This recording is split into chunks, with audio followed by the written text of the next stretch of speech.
Natasha Fada joins us now with the latest details on that agreement. And Natasha, now that those sanctions have been lifted, what does that mean for Iran?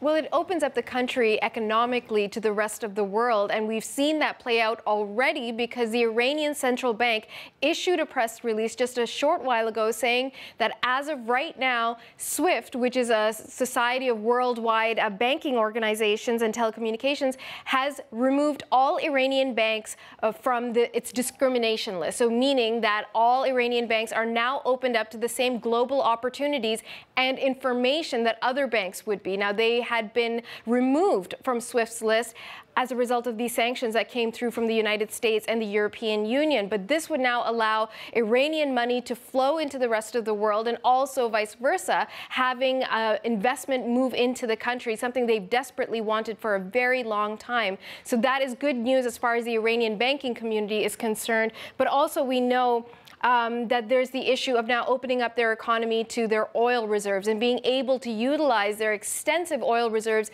get that out into the global markets and get the revenues in. They've lost out on billions of dollars worth of sales over the past 4 years at least. And of course, there's the question of over $100 billion worth of assets that have been frozen for several years.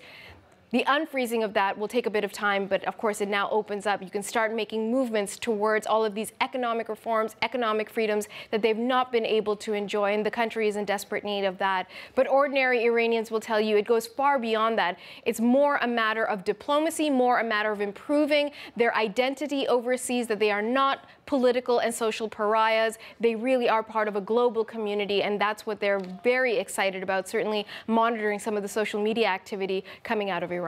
So that's what's happening in Iran. What kind of international reaction are we hearing on the agreement? Well, overwhelmingly, Western states are saying that this is a very positive move, because if you want global stability, and particularly if you want security in the Middle East, then Iran has to be a partner in many of these negotiations. And they say Iran has worked in good will in the past 6 months to move forward, removing some of their nuclear capabilities. So they're excited about that. And all of this leads to better diplomatic negotiations as well. So we heard from the head of the United Nations on this point earlier today. Have a listen. I welcome the news that a number of Americans who had been detained in Iran, including Washington Post journalist Jason Rezaian, have been released, and that so have a number of Iranians held by the United States. I commend the moves by the governments of both countries to improve ties.